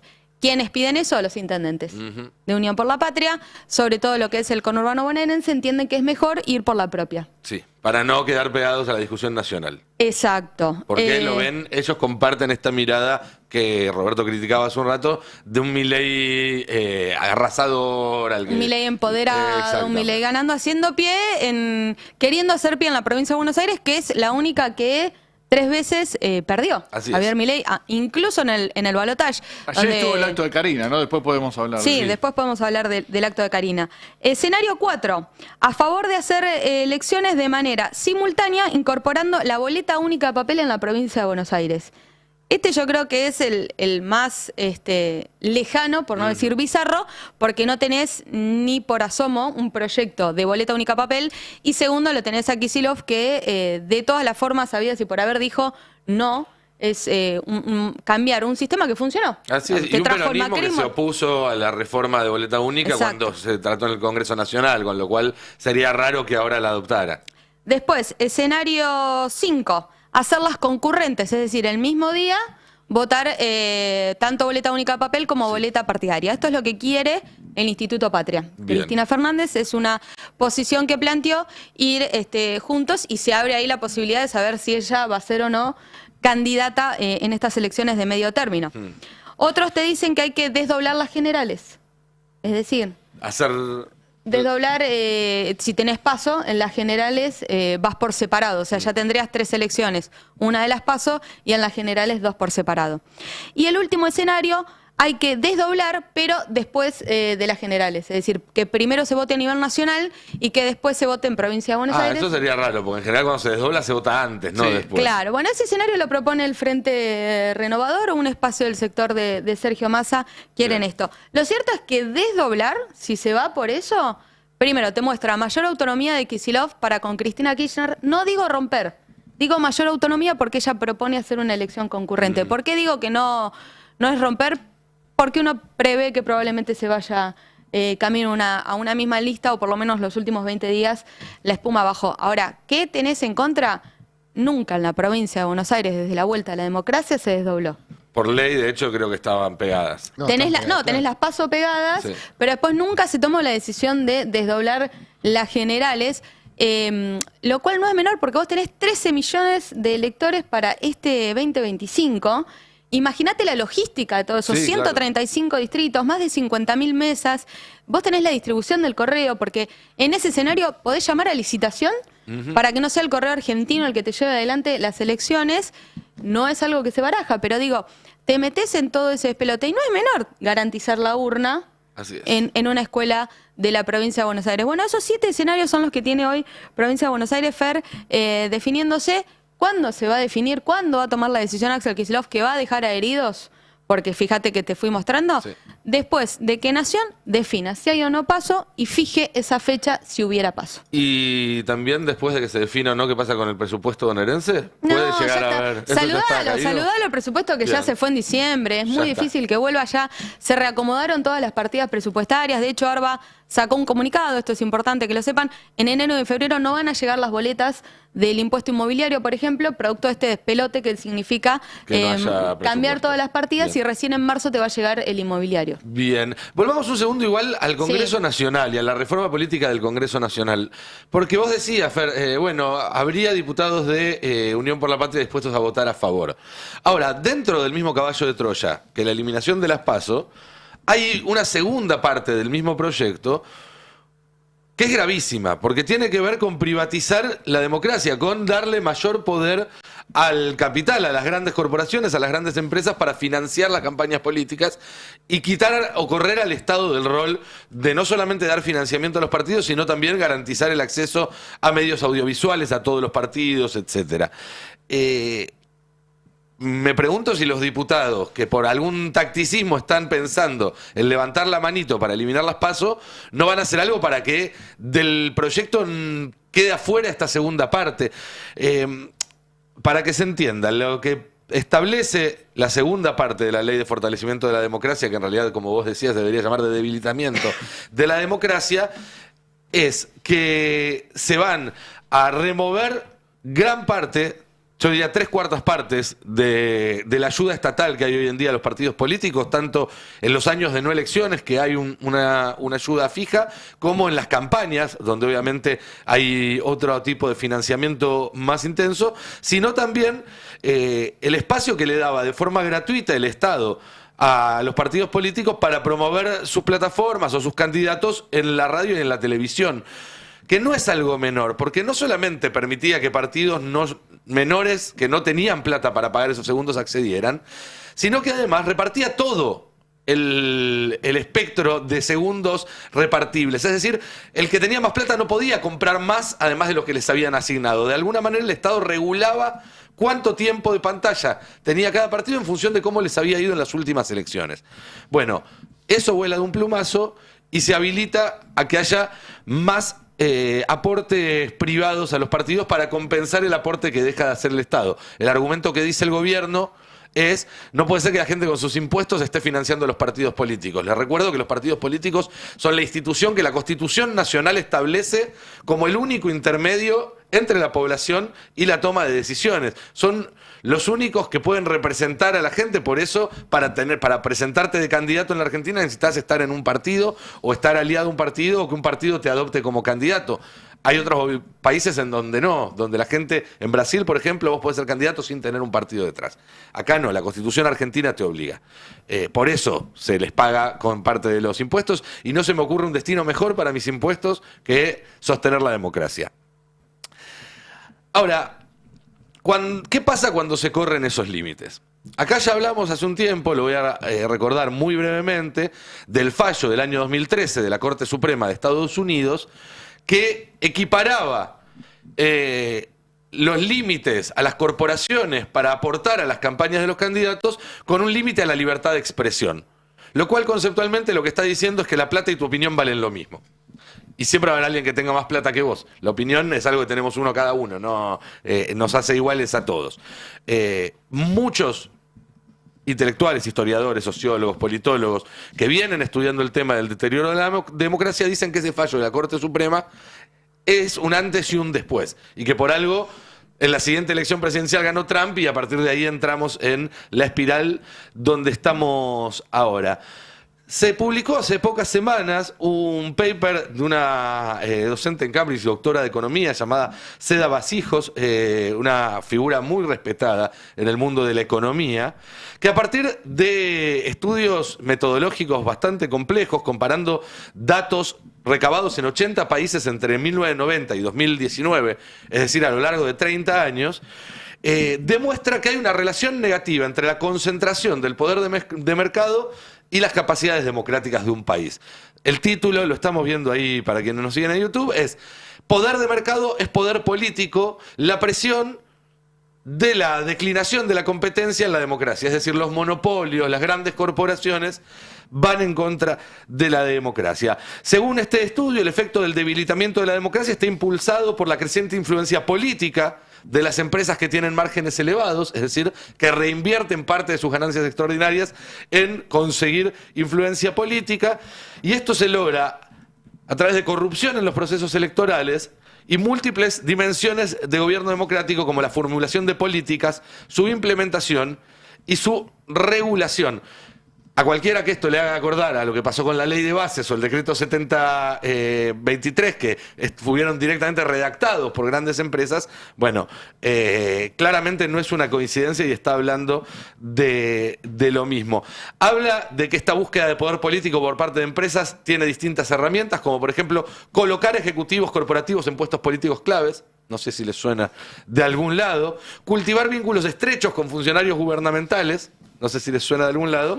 Y por último, afectar la imparcialidad de las elecciones mediante el control de los medios de comunicación. No sé si les suena de algún lado. Por eso digo, ojo, y sobre todo le digo a los diputados y senadores de la Unión por la Patria que estén pensando que a lo mejor les conviene eliminar las PASO. Ojo, porque adentro de ese proyecto de ley hay una flor de bomba para la democracia. Si esto se aprueba, el poder de las corporaciones sobre la democracia, que ya es excesivo en la Argentina, va a pasar a ser todavía más grande.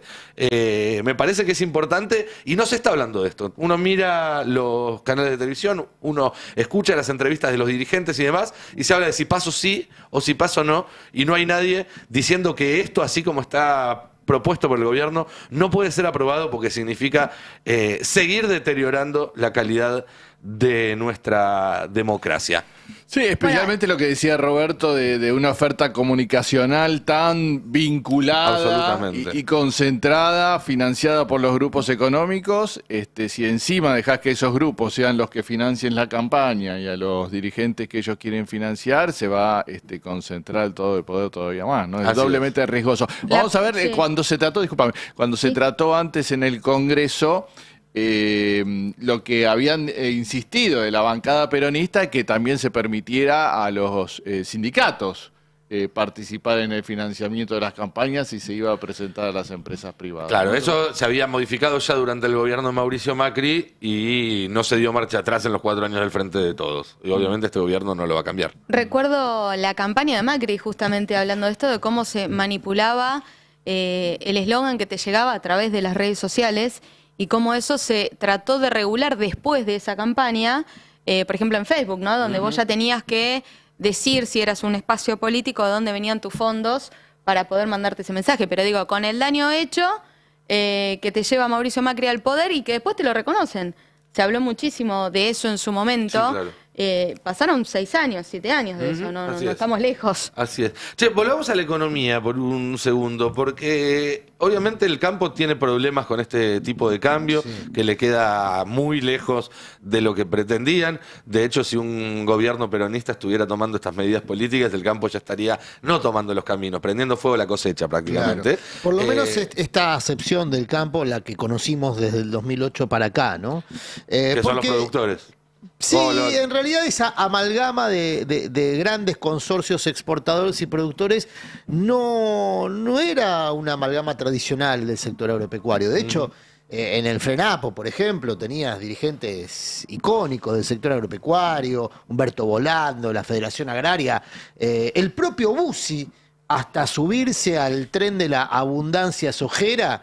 Bussi, digo, el ex referente de la Federación Agraria, era un activista social muy importante en la Argentina. Es decir, que no siempre el campo, en una unidad conceptual que no es tal, porque el campo incorpora muchas realidades sociales distintas. Incluyendo diversas. trabajadores esclavizados. Digo, para Desde empezar, de ahí para arriba.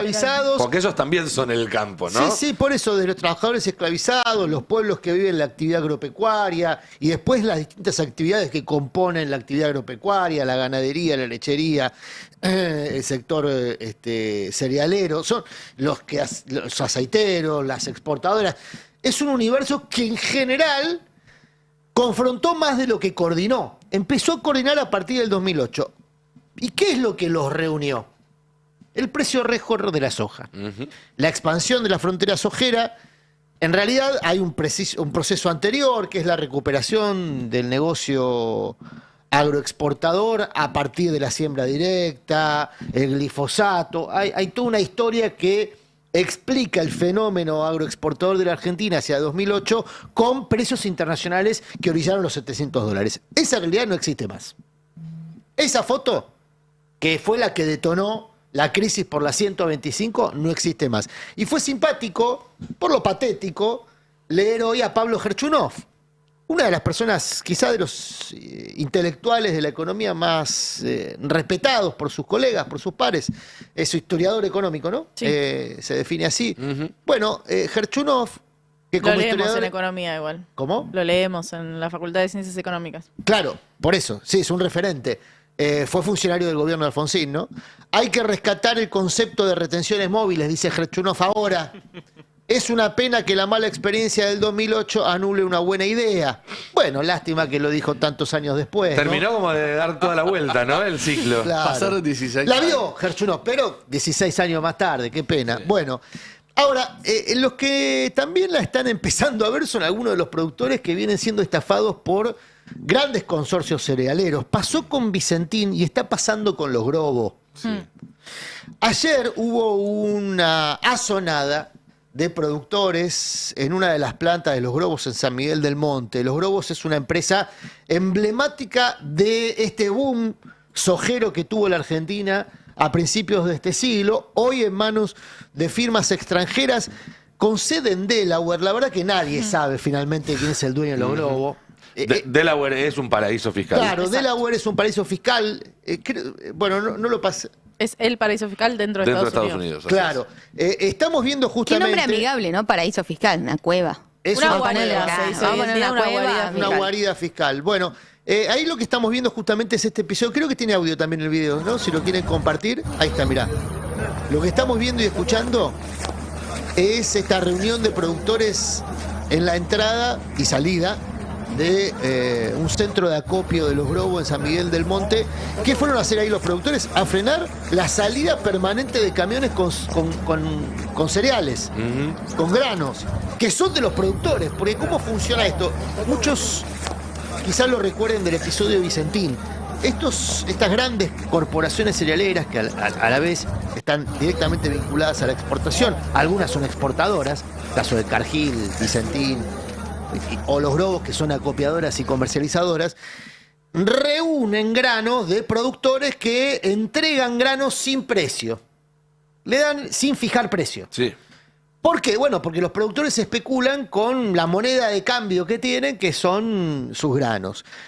En general los productores tienen menos espalda que, obviamente, las grandes cerealeras y mucho menos espalda que las exportadoras, que tienen el negocio integrado.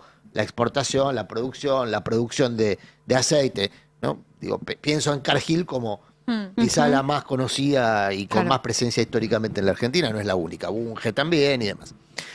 Entonces, ¿qué es lo que venía pasando? A partir de que los Grobos inician una secuencia de pagadiós, ¿no? Pagarés impagos, en el cual secuencia en la que ya cayeron 4 cerealeras, además de los Grobos. La última ayer, una pyme cerealera de Córdoba, que también se declaró en situación de pagaré impago. No digo bancarrota, pues todavía no están en ese estadio de bancarrota, pero sí vienen uniendo episodios de pagarés impagos. Un reperfilamiento. Compulsivo, ¿no? Sí.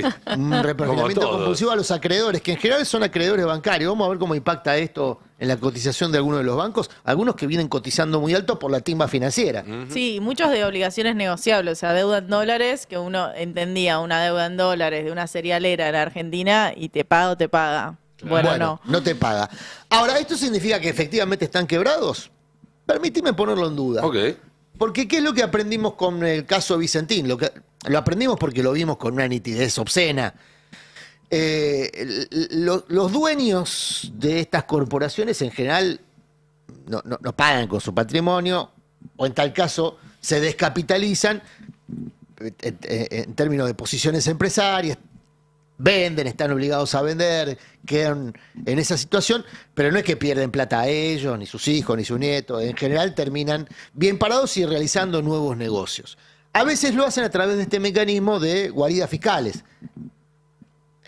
¿Y por qué la opacidad, tanto societaria como operativa del sector agropecuario, es un tema poco abordado cada vez que se habla del sector? Bueno, porque es un fenómeno en expansión, ya desde hace muchos años. Quiero compartir con ustedes 2 gráficos que ayer difundió el sector agroexportador paraguayo.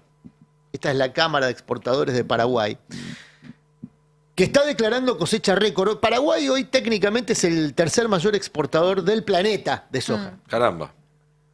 Siempre contrastó el volumen de exportación de Paraguay con su volumen de producción. Siempre generó dudas. Sí. Es un comentario bastante frecuente esa. Claro. Exporta más de lo que produce. Exporta más de lo que produce, es raro. Lo cual da cuenta de alguna triangulación. Bueno, fíjense quiénes son los principales exportadores de Paraguay. Cargill, Viterra, el anterior, por favor. La anterior. Donde estaba, ahí veíamos los principales exportadores. Mirá, enero-diciembre de 2024. Cargill opera en Argentina, naturalmente. Viterra son los que se quedaron con Vicentín. Agrofértil también opera en Argentina. Bunge, Cofco, ADM. Bueno, y después los que tienen menos posición exportadora son empresas preeminentemente paraguayas. Pero las que más exportan... No.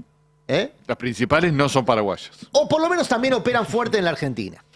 Bueno, fíjense cuál es el principal destino exportador de Paraguay en soja. Esto es un informe de ayer, 84% de la exportación paraguaya va a la Argentina. ¿Cómo se explica? Hay que hacer el aceite. Bueno, esto se explica en general desde las posiciones de necesidad de la industria aceitera. El año pasado se explicaba por la sequía. Hubo que importar mucho porque hubo sequía. Ahora, el problema es que hay sequía en Paraguay ahora. Hoy Pero para vos estás diciendo me que nos aplicás el Paco Amoroso. revenden nuestra propia soja. No, yo digo que en el caso Vicentín quedó probado, judicialmente probado, que el mecanismo de triangulación a través de Paraguay, de la soja argentina, triangulada a través de Paraguay, es un mecanismo recontra habitual, sobre todo en las grandes cerealeras exportadoras, que está en la base de la sospecha y de la acción que ayer tomaron los productores que fueron a frenar los camiones que salían de Grobo. Claro. Por eso hay que unir estos dos elementos. Porque, ¿qué dicen los productores? Pará, esto no garpan las obligaciones negociables. Retienen nuestros granos. No nos garpan a nosotros, porque como no fijamos precio, era grano sin precio. Mucho de grano sin precio sin declarar. Acá no hay inocentes, muchachos, ¿eh? Digo, esto también le cabe a los productores. Jugaste con fuego y te quemaste. Así es. Te quemaste con Vicentín y te estás quemando ahora con Grobo. Porque mucho de ese grano estaba sin declarar, no solamente sin fijar precio. Ahora resulta que los Grobo, cuyo propietario es una LLD, creo que se llaman las sociedades con, ¿no? La LLD. LLC, ¿eso? ¿Qué querés decir?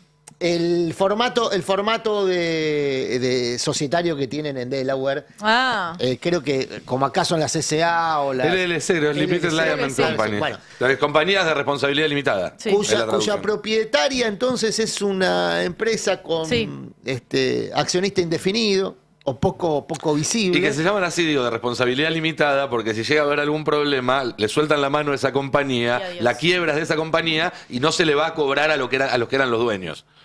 Que son difíciles de distinguir. Que además son difíciles de distinguir. Sí. Entonces, lo que estamos viendo en Argentina es un proceso que ya está muy consolidado desde hace mucho tiempo.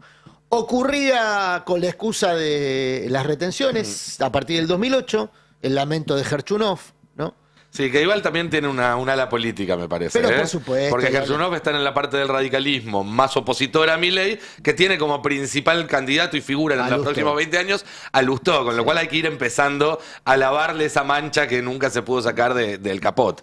Busca reivindicarlo a Lustó, sin duda. De alguna manera busca reivindicarlo a Lustó. Sí, pero sí. hay un punto a favor de lo que dice Gerchunov, que si uno traza una línea de tiempo respecto a lo que hoy estaría obteniendo de rentabilidad el productor con los precios actuales en torno a los $350 más o menos, ahora tuvo un pequeño repunte el precio internacional de la soja, pero más o menos $350, que es un buen precio, contra la nada que había en los 90, que era un precio. Bueno, pero eso era antes que marginal. China empezara a demandar. No va a volver a estar nunca en el nivel de los 90. Nunca va a estar al nivel de los 90, por eso no se va a repetir el fenómeno de los 90, donde fundían los campos improductivos que además se inundaban y se vendían por moneda. Así es. Los que compraron aquellos campos por moneda son grandes corporaciones terratenientes, el grupo IGRISA, por ejemplo, que hoy están explotando grandes extensiones de tierra. Ese negocio va a seguir con buena rentabilidad. La discusión son los márgenes de rentabilidad, sobre todo para los productores que hoy tienen efectivamente margen negativo. ¿Por qué? Porque los insumos están dolarizados y subieron por encima del valor de venta.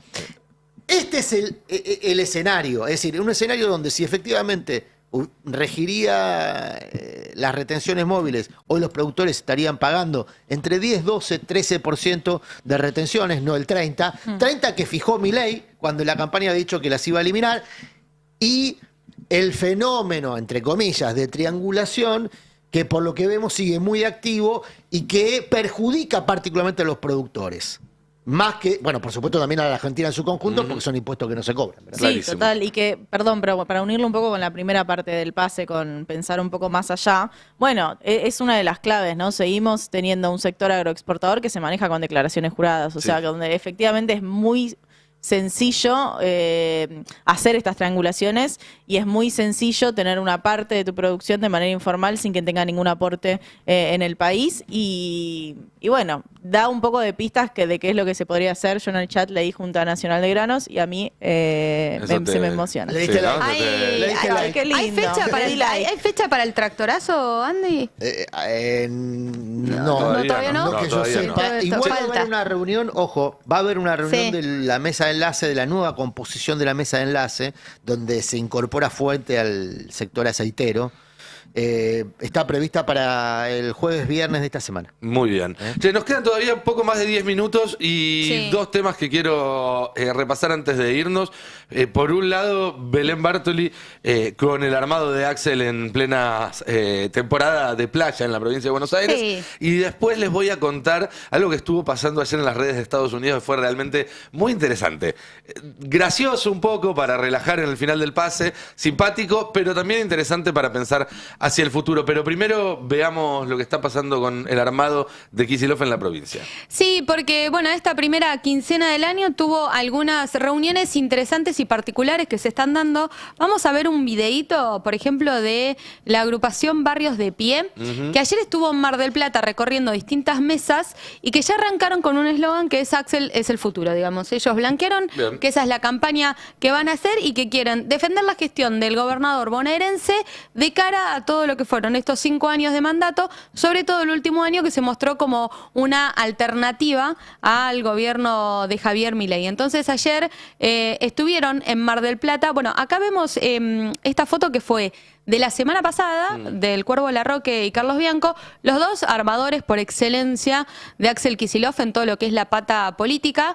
El Cuervo Larroque, ex camporista, ahora tiene su agrupación La Patria es el Otro, y Carly Bianco, que tiene un rol similar al de Larroque, que es el de encabezar, llevar todas las pequeñas agrupaciones que no tienen un anclaje a nivel nacional, pero que sí quieren estar defendiendo la gestión del gobernador. Entonces, lo que hacen es ir todos juntando todos esos puchitos de agrupaciones y que no se me enojen los compañeros y compañeras, es una manera de decir, y empezar a armar mesas en toda la provincia para ver cómo los incorporan al armado de este 2025, el cual ya Kicillof el año pasado, a fines del año pasado, dijo: me voy a poner al hombro esta campaña para armar un gran frente político. Bueno, ese frente político es lo que están haciendo Larroque y Carlos Bianco con todas estas agrupaciones que tuvieron la semana pasada una reunión en la sede de La Patria es el Otro en la ciudad de La Plata, y hoy se reúnen todas estas agrupaciones en Villa Gesell, las que forman parte de la 5ª sección electoral, que es la Costa.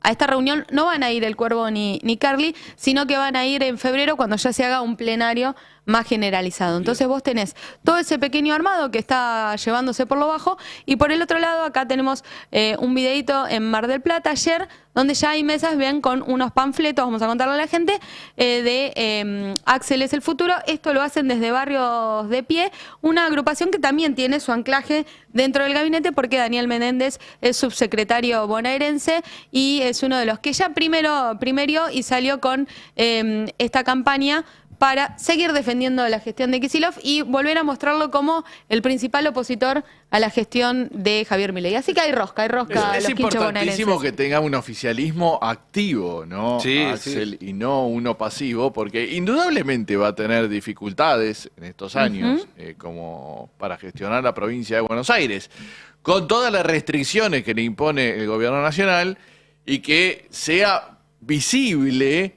el esfuerzo que está haciendo para mantener, el esfuerzo que hace toda la provincia para mantener el Estado activo ahí donde se busca cercenar, ¿no? Porque si no la gente va a decir, obviamente, como decíamos recién, no conseguí turno en el... Bueno, está el hospital abierto, está lleno de médicos, se están atendiendo, bueno... Es importante ahí tener un músculo para dar batalla a la narrativa del gobierno que viene impulsada por una cantidad inédita de medios de comunicación. Creo que ni en el macrismo había tantos medios tan alineados con el gobierno, y por los aparatos de redes y por parte del espacio propio que quizás no asume la defensa que debería. Ese es el Entonces, tema, ¿no? Ese hay es que el tema hacerse principal. fuerza. A veces ahí se enreda en discusiones media banales, y lo importante parece que no da ni para hacer un tuit. Así es. Mañana va a tener Axel la primera aparición del año de manera pública en una conferencia de prensa. Son conferencias de verano que se van a hacer cada 15 días.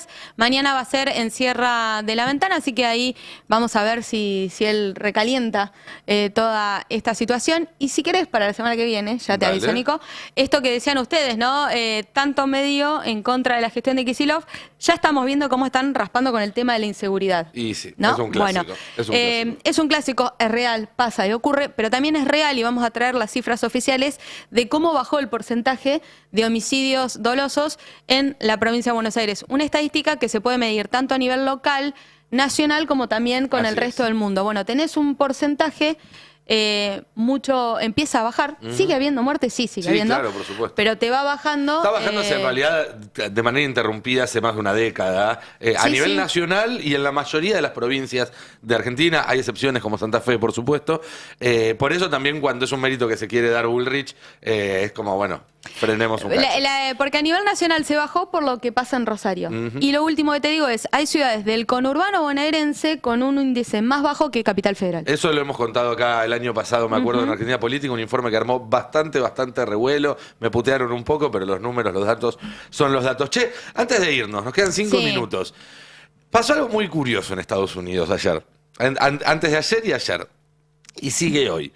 No sé si saben que el Congreso de Estados Unidos está por aprobar una legislación que obliga a TikTok a vender su operación en Estados Unidos a una empresa local, porque las autoridades de Estados Unidos dicen que a través de TikTok el gobierno chino roba datos de usuarios norteamericanos, lo cual debe ser cierto de la misma forma que todas las plataformas roban datos de sus usuarios y después colaboran de mayor o menor medida con sus gobiernos. En otro momento podrían haber dicho las plataformas norteamericanas, bueno, acá los dueños de las plataformas no son parte del gobierno, y en China hay un vínculo más estrecho. Con Elon Musk a punto de tener una oficina en la Casa Blanca, como va a suceder desde la semana que viene, esa distinción se empieza a borronear. Ahora, ante la posibilidad de que Elon Musk sea el que compre TikTok, un montón de usuarios que están quejándose, digamos, de lo que está haciendo Estados Unidos y que no quieren tampoco terminar en manos de Elon Musk, porque son opositores al gobierno de Donald Trump, etcétera, salieron en masa a bajarse de TikTok, dejar de usar TikTok y a abrir una aplicación china, pero de China, no una aplicación de origen chino para el mercado occidental. Esa aplicación que se está comercializando en Occidente en el nombre de Red Note, pero que el nombre en chino, si uno lo traduce literalmente, Red Note sería como anotador rojo. El nombre en chino es pequeño libro rojo, es una referencia directa a Mao. Bueno, obviamente no es una panacea, ni mucho menos, pero es el lugar donde encontraron estas personas. Es como una especie de mezcla de TikTok y de Instagram chino. Se usa para coberturas de restaurantes, para subir gente que sube ropa y demás. Podemos ver, por ejemplo, en la placa 1, cómo ayer esta red social estaba primera en la lista de redes sociales más descargadas en el App Store. Más que Threads, más que WhatsApp, más que Facebook, más que Telegram. Pero además ¿No le está todo en entendés? chino. Claro, no entendés un Hoy en día hay jeroglífico. traducción simultánea. Ahora, Sí. pasó algo muy curioso, que es que al entrar a esta app china, cuyos usuarios son ciudadanos chinos que transmiten cosas de su propia vida cotidiana, los yanquis se encontraron con una China muy distinta a la que suelen relatar los medios norteamericanos, las escuelas en Estados Unidos, que plantean a China como un régimen más parecido a 1984, donde están todos vestidos de uniforme y haciendo reverencias al líder. Y se encontraron, no, que van a cafés de especialidad, que tienen mucho más en común que lo que esperaban. Y se empezaron a dar intercambios muy divertidos que con el tono de las redes sociales llevaron rápido a memes y demás.